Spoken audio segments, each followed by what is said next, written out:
Une vidéo très courte aujourd'hui avec un rappel de 3 raccourcis clavier absolument à connaître quand on fait des tableaux en tant que débutant. Ça va vous faire gagner du temps dans vos manipulations. Tout d'abord, si vous avez déjà un tableau et que vous souhaitez le sélectionner dans son intégralité, la plupart du temps, ce que l'on fait, c'est on clique sur la première cellule et on balaye jusqu'à la dernière. Là, le tableau est petit, c'est assez rapide à faire. Si le tableau commence à être beaucoup plus important, on peut avoir des soucis de manipulation et de sélection de son tableau. Il y a un raccourci qui permet d'aller quand même beaucoup plus vite. Je clique dans une cellule au hasard de mon tableau, par exemple ici C5, et j'effectue le raccourci clavier CTRL-A. Et automatiquement, tout mon tableau est sélectionné, quelle que soit sa dimension.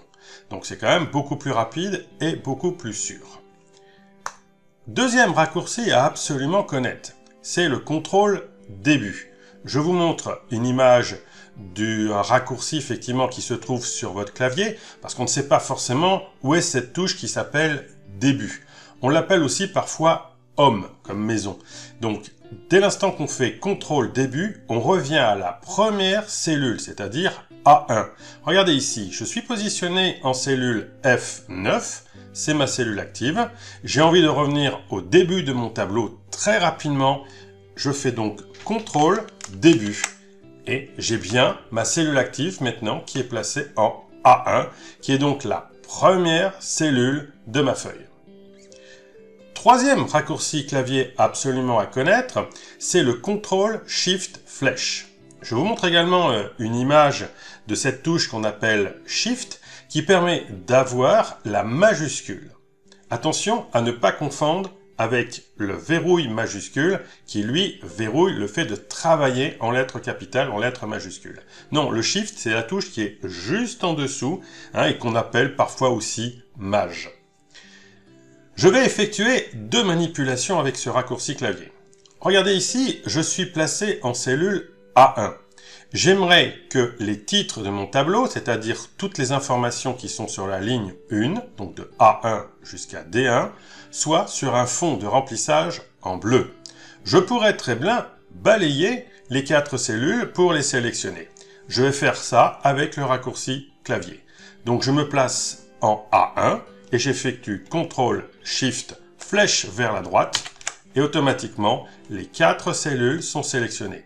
Et là, ce qui est bien avec ce raccourci, c'est qu'Excel va aller sélectionner directement la dernière colonne du tableau qui existe, et quelle que soit la dimension du tableau. Donc, première manipulation avec ce raccourci. Je vous en montre une deuxième qui est fort intéressante, surtout quand on a des tableaux avec des colonnes très longues d'informations, et on veut sélectionner l'ensemble de sa colonne. J'ai le cas ici dans ma colonne D. J'ai un ensemble de ventes, et ces ventes ne sont pas au format monétaire. Je me propose de changer le format.